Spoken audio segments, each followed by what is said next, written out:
how to create a Vcard in Outlook. In order to create a Vcard in Outlook, you will need to open up the app. Then from the left hand side, we need to select People. Once you click on People, then you can choose New Contact here, the blue button, and this is going to begin the initiation process for the Vcard.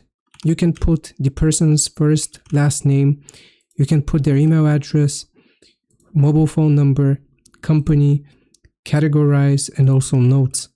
Afterwards, you will need to click on Save. I will just add an email address here to show you. Now you will click on Save. Just like that, you have created a new contact and the person appears right here.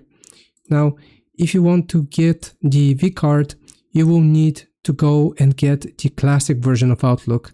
So search for Outlook Classic, see if you have it, open up the app itself, and then you need to select File from the top left and then Export Vcard. This is going to be the only way. You cannot do it from the new Outlook, which I am currently on. I hope this video helps you out. Leave a like and subscribe. I'll see you next time.